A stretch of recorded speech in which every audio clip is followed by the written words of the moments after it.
1절에서 9절까지 말씀. 구약성경 1263페이지 호세아서 9장 1절에서 9절까지 말씀 다 찾으신 줄 알고 한 절씩 교독하겠습니다. 이스라엘아, 너는 이방 사람처럼 기뻐 뛰놀지 말라.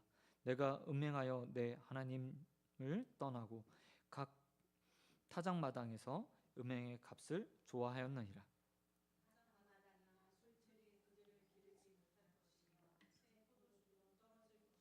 그들은 여호와의 땅에 거주하지 못하며 에브라임은 애굽으로 다시 갔고 아수르에서 더러운 것을 먹을 것이니라.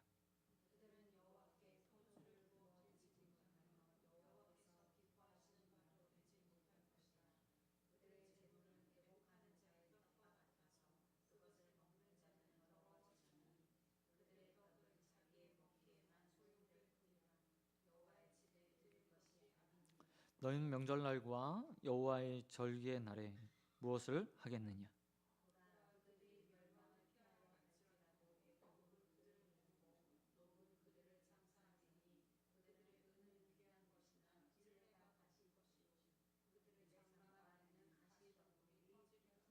형벌의 날이 이르렀고 보응의 날이 온 것을 이스라엘이 알지라.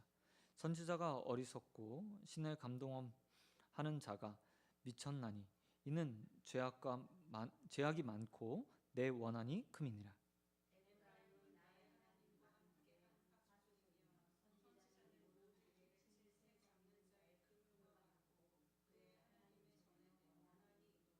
같이 읽겠습니다. 그들이 기브아 시대와 같이 심히 부패한지라 여호와께서 그 악을 기억하시고 하시리라. 아멘. 예.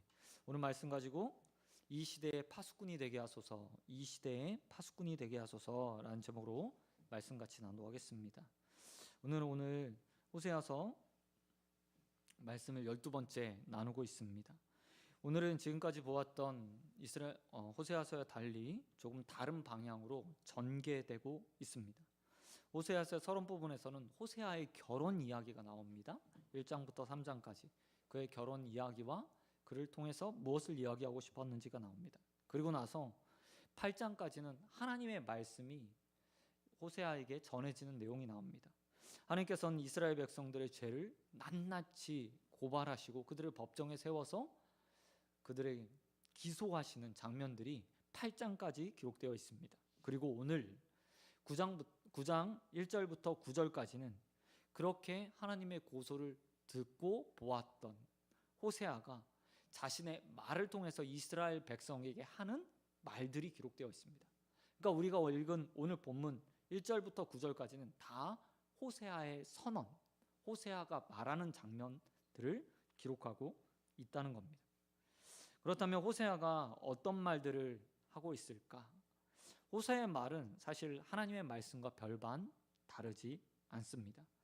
호세아의 선언은 북이스라엘이 앞으로 멸망당할 것이다 라는 것이고요, 또 그들의 죄를 선포하고 그들이 어떤 죄를 지었는지에 대해서 이야기해주고 있습니다.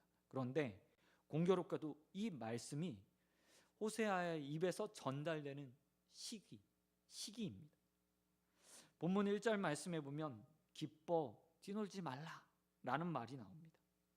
그리고 2절에 보면 타작마당이라는 단어도 나오죠. 또한 4절에서 보면 하나님 앞에 제물을 드리지 말라 라는 말이 나오고요, 5절에서는 명절의 날, 여호와의 절기의 날이라는 단어도 나오게 되는 것을 볼 수 있습니다.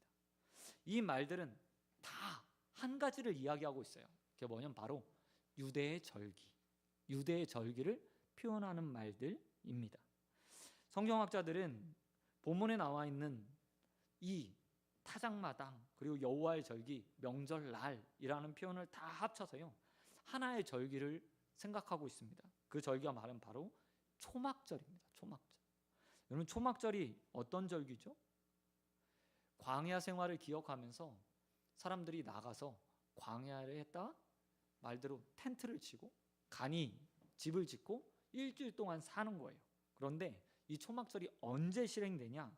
바로 추수를 마치고 가을 추수를 마치고 7일 동안 지내게 됩니다. 근데 이때는 초막에서 살고 있지만 여러분, 추수를 마친 다음에 하나님께서 주시는 풍성함들을 가지고 초막절을 행하기 위해서 광야로 나간 사람들이 어떻겠어요? 기쁨과 즐거움으로 예배하고 뛰놀고 하나님을 예배하는 일들을 했다는 겁니다. 1년 반년 농사를 추수하고 기쁨과 즐거움으로 지내는 절기, 이게 바로 초막절이었어요. 뿐만 아니라 이스라엘 백성들이 이 절기를 지내면서 앞에 말씀드렸듯이 광야 생활을 생각했습니다. 광야 생활이라는 것이 어떤 거죠? 이스라엘 백성들에게는 출애굽 사건을 생각하게 하고, 또한 출애굽 이후에 노예에서 자유자가 되어서 광야에서 하나님께서 그들을 먹이시고 입히시며 하나님의 백성으로 만드신 기간이기도 해요. 또한 그 기간을 거쳐서 이스라엘 백성들이 가나안 땅에 들어와서 새로운 삶을 살게 됩니다. 그리고 첫 농사를 짓고 나서부터 그들이 초막절을 지키기 시작해요. 그러니 이 초막절이 얼마나 귀중한 절기였겠습니까? 노예인 그들이 광야 생활을 거쳐서 자유인이 되고 이제 가나안 땅, 축복의 땅, 언약의 땅, 약속의 땅에 들어와서 농사를 짓고 그 수확물을 가지고 기쁨으로 드리는 첫 번째 절기, 그 절기가 바로 초막절이었다는 거예요. 이 절기를 지내면서 모두 다 생각했습니다. 오늘 한 해도 하나님께서 우리의 삶을 풍요롭게 만들어 주셨구나. 추수물을 딱 가지고 손에 쥐고 광야로 나가서 초막을 짓고 살지만 그의 손에 가득한 재물들을 보면서, 곡식들을 보면서 기쁨과 즐거움으로 기간들을 지냈고 또 기원하는 거죠. 내년에도 이와 같은 초막절을 지낼 수 있도록 하나님 복 내려주십시오 라고 생각하며 그들이 초막절을 보냈다는 겁니다. 그래서 시편 122편 1절에 보면 초막절을 사람들이 얼마나 즐거워했는지에 대해서 이야기하고 있어요. 시편 122편이 초막절에 대한 찬양이거든요. 근데 그 1절에 이렇게 기록합니다. 사람들이 내게 말하기를 여호와의 집에 올라가자 할 때 내가 기뻐하였다 라고 말해요. 모든 사람들이 다 나와서 초막절을 즐기면서 서로에게 이야기하는 겁니다. 풍성함을 가지고, 야, 우리에게 풍성함 주신 하나님께 감사 지내기 위해서 빨리 성전에 가서 우리 제사 지내자. 그 이야기를 듣고 모든 사람들이 다 기뻐하며 제사 드리러 올라가는 마음을 시편 122편 1절에서 시인이 표현하고 있다는 거예요. 이런 기쁜 날, 그런데 전혀 다른 메시지로 호세아가 전하게 되었다는 겁니다. 추수의 기쁨을 가지고 즐거워하는 사람들에게 호세아가 전한 메시지는 뭐예요? 1절에 보니까 이렇게 말하고 있어요. 너 그 기쁨 멈춰, 뛰놀지 마, 즐거워하지 마 라고 선언하고 있다는 거죠. 왜 그렇습니까? 너희가 음행하였기 때문에, 하나님을 떠났기 때문에 더 이상 그것이 너의 즐거움이 될 수 없다 라고 말하고 있어요. 뿐만 아니라 2절에 보면 이렇게 말하죠. 그 타작마당, 오늘은 네 손에 많이 거뒀지만 다음에는 먹을 것이 떨어질 것이다. 새 포도주도 얻지 못하게 될 것이다. 3절에 보면 또 이렇게 말합니다. 이 땅, 약속의 땅, 여호와의 땅에서 살지 못하게 될 것이다. 또한 애굽의 노예로 살았던 것처럼 아수르의 노예의 삶도 살게 될 것이다. 이것만 하나요? 아니에요. 4절에 보니까 이렇게 말해요. 즐기고 있는 음식, 이 기쁨의 음식이 무슨 음식이 된대요? 초상집의 음식이 된대요. 제사 음식이 되어버릴 거라고, 애국하는 음식이 되어버릴 거라고 이야기하고 있습니다. 이런 말들이 여기서 그치지 않아요. 6절과 7절에서 또한 호세아는 이렇게 말하고 있습니다. 북이스라엘이 멸망당하고 하나님의 형벌을 당하게 될 것이라 라고 말하면 아주 직접적으로 너희가 하나님께 형벌 받을 거야 라고 말씀하고 있다는 거예요. 이야기를 지금 호세아가 이스라엘 백성에게 언제 하고 있다고요? 초막절에, 축제일에, 기쁨의 날에 아주 제사밥에 재를요 막 뿌리고 있는 거예요. 저는 이 모습을 보면서 가장 먼저 든 생각이 이거였어요. 우리가 풍성함을 생각할 때, 복이라는 것을 생각할 때 그 풍성함이, 많은 것을 누리는 것이 하나님께서 주시는 은혜라고 생각하는 경우들이 많잖아요. 그런데 항상 그런 건 아니라는 거예요. 오늘 축제일에 사람들이 기뻐서 날뛰고 있습니다. 즐거워하고 있어요. 근데 호세아가 뭐라고 얘기해요? 아니라니까? 그거 하나님께서 준 거 아니야. 너희는 범죄했어. 내년 이맘때는 그건 누리지 못하게 될 거야 라고 선언하고 있다는 거죠. 그렇기 때문에 풍요가, 풍성함이 언제나 하나님께서 주시는 복이 아닐 수도 있다라는 거예요. 반대로, 반대의 경우도 있겠죠. 우리의 기준에서 기쁨이 없는 삶, 연속적인 재난, 질병에 드는 것, 아픈 것, 그리고 내가 생각하는 대로 내 인생이 나아가지 않는 것, 그것을 생각하면서 내가 혹시 하나님 앞에 벌 받는 것 아닌가? 저주받은 것 아닌가? 라고 생각하는 사람들도 있을 거예요. 예, 때로는 그럴 수도 있지만 정반대로 그렇지 않을 수도 있는 거죠. 복된 삶의 기준은 풍요나 아니면 잘 되거나 내 손에 많은 것들이 주어지는 것이 아니라는 겁니다. 반대로 저주받는 삶도 내 삶이 잘 안 되는 것, 어려워지는 것, 그것에 있지 않다는 거예요. 오히려 참된 복된 삶은 어디서 오는 겁니까? 바로 하나님과 함께하고 있는가 아닌가, 그것이 기준이 된다는 거죠. 우리가 잘 알고 있는, 제가 굉장히 좋아하는 구약의 선지자가 있습니다. 여러분, 하박국이라는 사람 알고 계시죠? 하박국이 자신의 삶을 보면서, 어려움 당하는 거 보면서 뭐라고 얘기하냐면, 막노에 올라가서 내가 하나님이 내 기도에 어떻게 응답하시는지 내가 지켜볼 거야 라고 말하던 사람이었어요. 계속해서 삶이 어려워지자, 자신의 민족의 삶이 어려워지자 그가 뭐라고 얘기하냐면, 내가 그래도 하나님 잘 섬기는데 하나님이 왜 이렇게 어려움 주실까? 하나님이 내 기도에 어떻게 응답하시나 내가 막노에 올라가서 한번 지켜볼 거야 라고 말하던 그가 하박국 끝에 가서 뭐라고 얘기하냐면, 이것 없어도 상관없고 저것 없어도 상관없습니다. 지금 풍요하지 않아도 상관없습니다. 이것이 있던 없던 상관없습니다. 여호와 하나님이 나와 함께 하시는 것이 내게 참된 복입니다 라고 선언을 해요. 오늘 제게는 이 모습이 가장 많이 먼저 들어오더라고요. 이스라엘 백성들이 추수의 기쁨을 가지고 초막절을 지낸다고 이야기하면서 정작 하나님을 섬기지 않았던 그들이 하나님 앞에서 기뻐하고 즐거워하고 예배드리고 있어요. 제물도 드린대요. 근데 하나님이 다 거부하세요. 필요 없어. 너희 나와 평일에 지금까지의 삶 가운데 나 생각해 본 적 없잖아 라고 말하면, 그 풍요 내가 준 거 아니니까 니네 마음대로 해라 라고 이야기합니다. 많은 목회자와 신학자들이 번영신학, 기복의 신학, 풍요의 신학에 대해서 경고를 합니다. 왜요? 현대의 사람들이 하나님 없는 물질의 풍요가 마치 하나님께서 주시는 복이라고 생각하기 때문이에요. 그러나 분명하게 성경이 우리에게 말하고 있어요. 물질의 많고 적음이 복이 아니라 그 삶에 하나님이 계시는가 아니 계시는가, 하나님과 동행하고 있는가 아닌가가 참된 복을 가름한다라고 말씀하고 있습니다. 사랑하는 소원교회 성도 여러분, 우리 내 삶에 주어지는 것에 따라서 내가 복받았네 아니네 판단하는 그런 어리석은 자들이 되지 않길 주님의 이름으로 축원드립니다. 지금 여러분이 복받은 인생을 살고 계세요. 하나님과 동행하고 있는 지금 이 순간이 가장 복받은 인생입니다.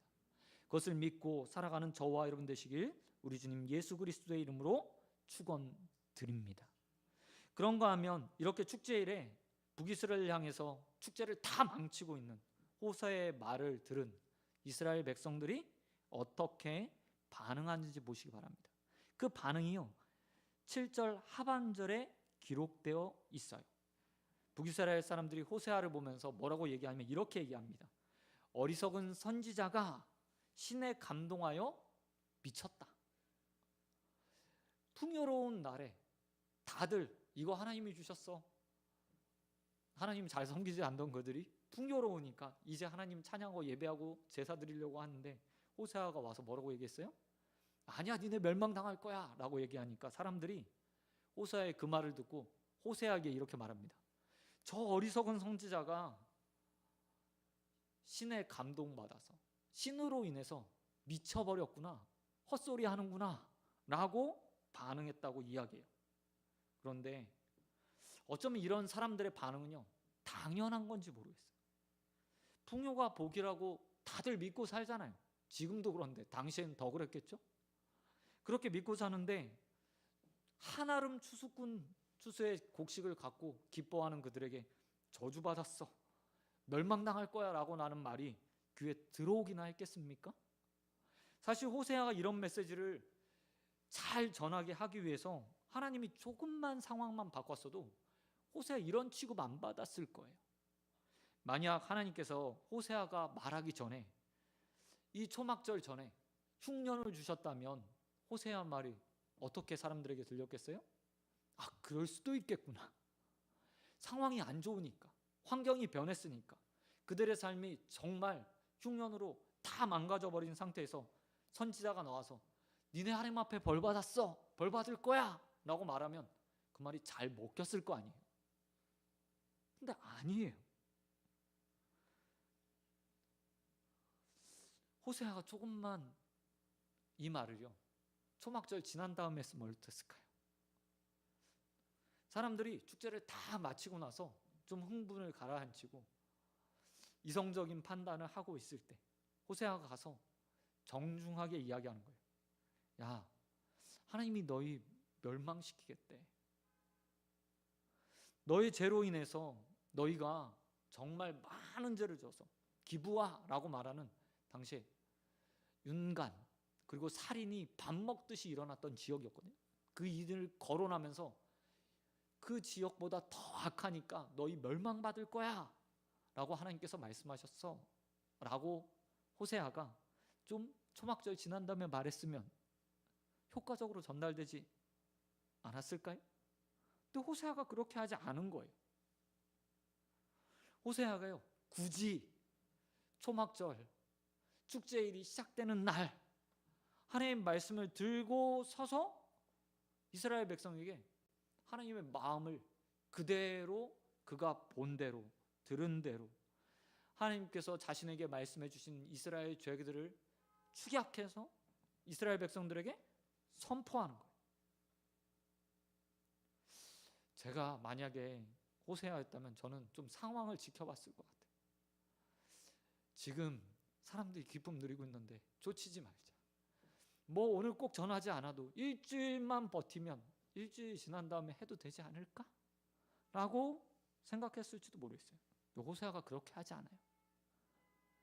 왜 그러면 호세아는 미련하게 그 들은 하나님의 말씀을 가지고 이스라엘 백성에게 나가서 하나님 말씀을 고지곧대로 그리고 자기가 판단하고 해석한 대로 그대로 전달했을까? 그것은 다름이 아니라 호세아가 스스로를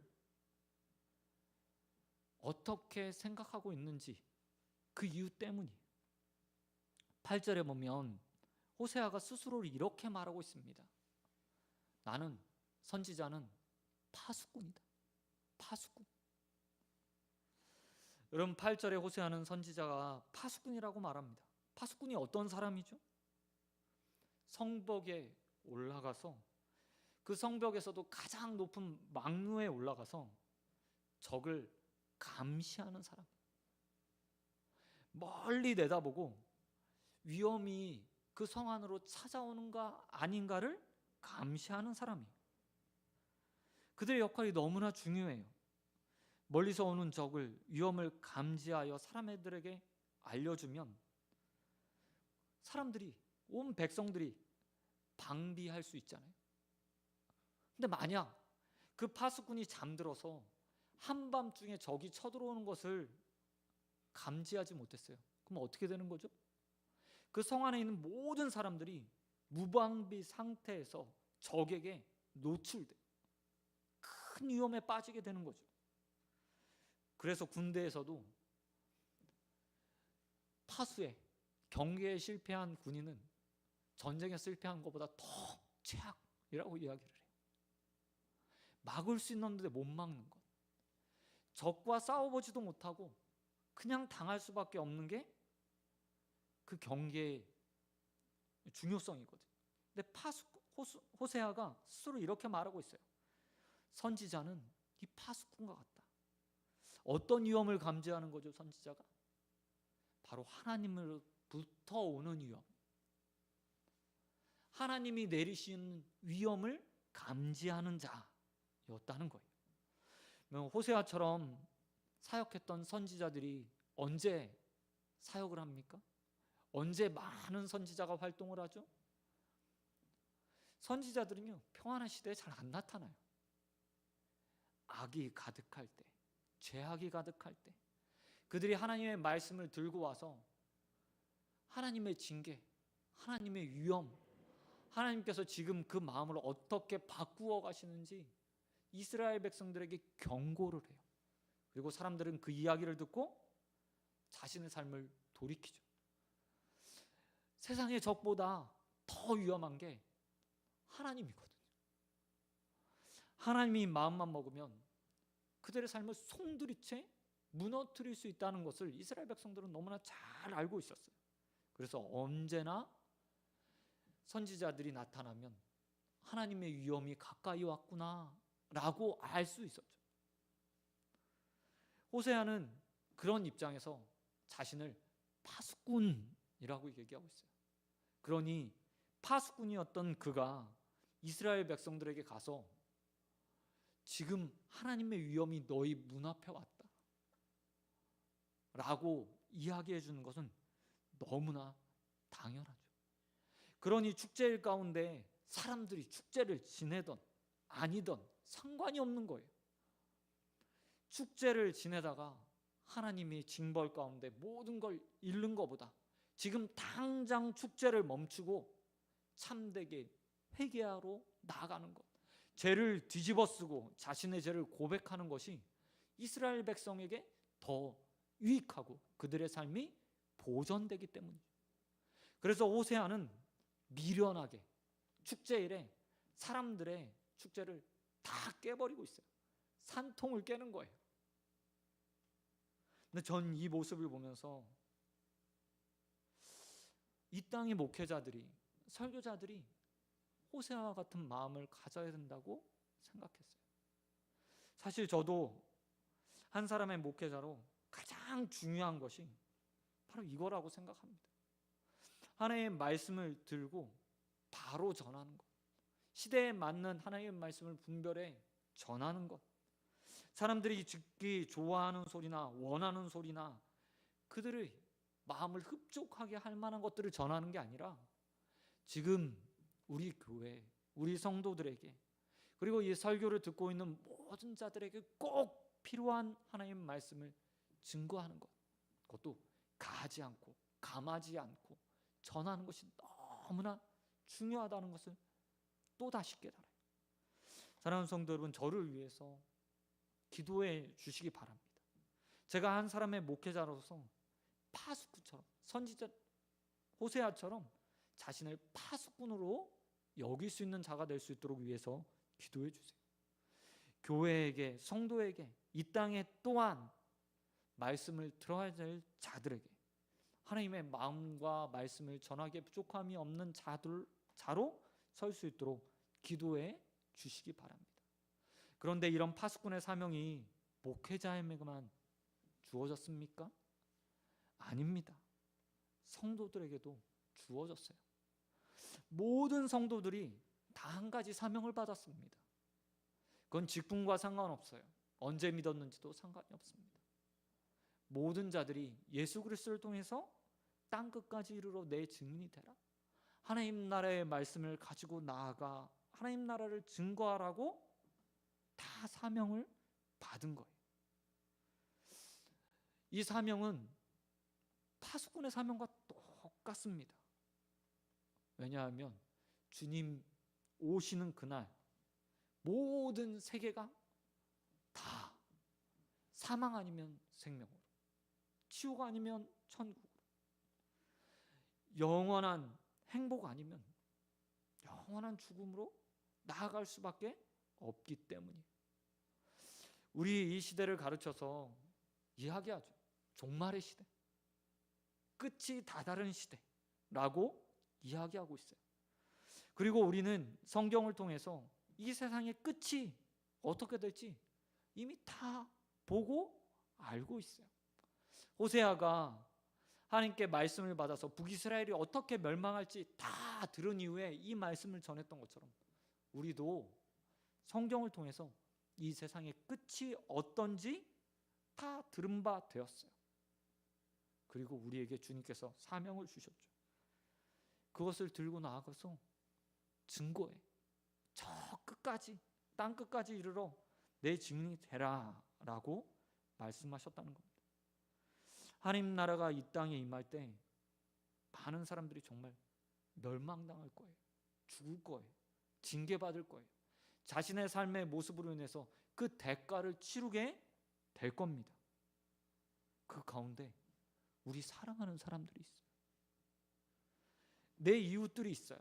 나와 지금 밥을 먹고 소통을 하고 차를 마시고 일상의 삶들을 함께 누리고 있던 사람들도 있을 거예요. 근데 그들의 인생이요, 지천에 달렸어요. 촉각에 달렸어요. 그런 면에서 모든 성도들은 호세아처럼 자신을 생각해야 돼요. 나는 파수꾼이다. 하나님의 위엄이, 하나님의 나라가 이 땅에 임하기 전까지 모든 사람들에게 위엄이 다가왔음을 알리는 자, 그 마음을 가지고 살아야 된다라는 것들을 기억하며 살아야 합니다. 사랑하는 소원교회 성도 여러분, 또한 말씀을 듣는 모든 자들에게 권면드리고 싶습니다. 매일매일의 삶을 파수꾼의 삶으로 사시기 바랍니다. 하나님의 심판이 먼 미래의 이야기가 아니라 지금 각 개인에게 또 우주적 종말로 우리의 삶 가운데 바짝 다가와 있음을 우리가 알고 있으니 그것들을 나가서 아직 그것들을 깨닫지 못하는 자들에게 증거하는 입술로 서는 저와 여러분 되시길 우리 주님 예수 그리스도의 이름으로 축원드립니다.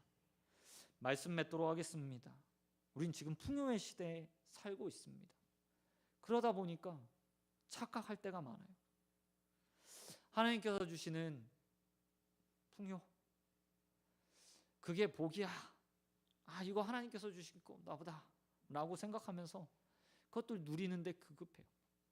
이스라엘 백성들처럼 초막절을 시작하면서 추수한 단을 끌어안고 오늘 기쁘게 뛰놀자, 예배하자, 이거 가지고 주신 하나님 앞에 경배하자 라고 생각하며 착각하고 있는지도 몰라요.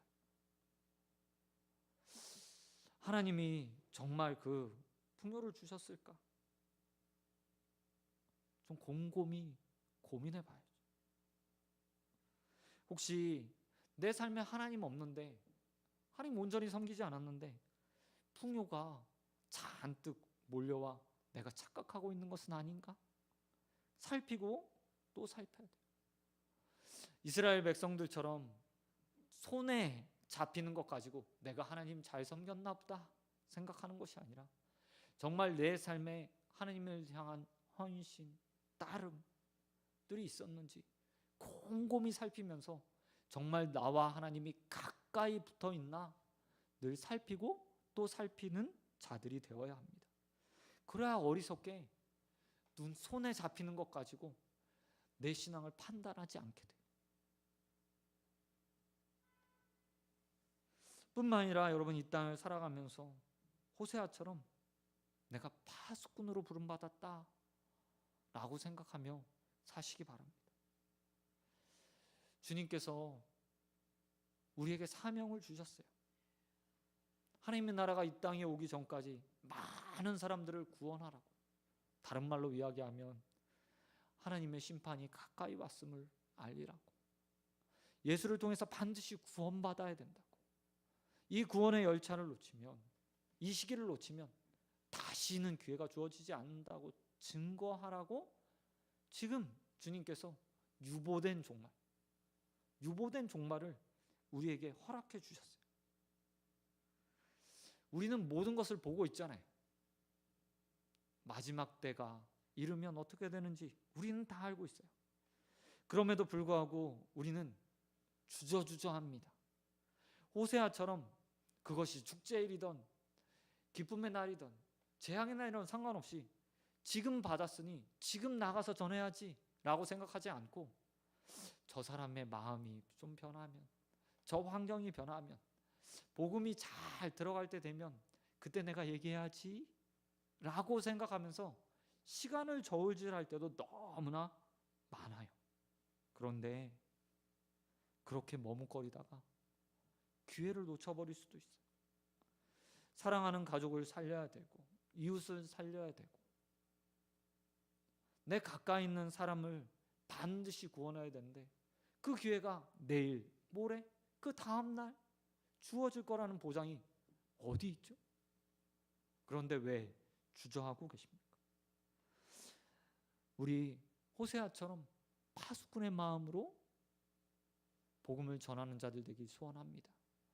오늘 알리지 않으면 위험이 다가온다 라는 마음으로 내가 오늘 전해야 그들의 생명이 구원받을 수 있다 확신을 가지고 호세아처럼 복음 전하는 일을 주저하지 않는 저와 여러분 되시길 우리 주님 예수 그리스도의 이름으로 축원드립니다. 아멘. 이 시간 기도하도록 하겠습니다. 하나님 아버지 감사합니다. 하나님 오늘 호세아의 모습을 보게 하시면 너무나 감사드립니다. 번영의 시대를 살아가면서 그 모든 것들을 하나님께서 허락하셨다라고 생각하며 기쁨에 도취되어 있는 것은 아닌지, 정작 삶에선 하나님을 잘 섬기지 못하면서도 내 삶의 풍요를 통해서 마치 내가 하나님을 잘 섬기고 있는 것처럼 착각하고 있는 것은 아닌지 살펴보게 하여 주시옵시고, 하나님 언제나 깨어 근신하며 주님과 함께하고 있는지를 점검할 수 있는 자들 될 수 있도록 은혜 베풀어 주시옵소서. 하나님 또한 이 마지막 때 파수꾼의 마음으로, 호세아의 마음으로 복음 전하는 자들 되길 소원합니다. 내가 오늘 전하지 않으면 내 사랑하는 사람이 하나님의 심판에 놓이게 됩니다. 내 사랑하는 이웃이 심판에 놓이게 됩니다. 그 사실들을 기억하는 자들 되게 하여 주시옵시고, 속히 복음을 들고 나아가 사랑하는 자들에게 복음을 전하고 예수 그리스도를 증거하는 입술로 파수꾼으로 쓰임받는 자들 될 수 있도록 은혜 베풀어 주시옵소서. 내일 누구를 만나든 또 어떤 자들 만나든 예수 그리스도를 증거하는 입술 되기 원하오니 입술의 말들을 허락하여 주시옵시고 담대함 허락하여 주시사 하나님의 사역들 감당하기에 부족함이 없는 하루의 삶을 살아갈 수 있도록 은혜 베풀어 주시옵소서. 무릎 믿사오며 우리에게 오늘도 말씀으로 다가와 또 사명 주신 우리 주님 예수 그리스도의 이름으로 기도드립니다. 아멘. 너 이렇게 기도하라. 하늘에 계신 우리 아버지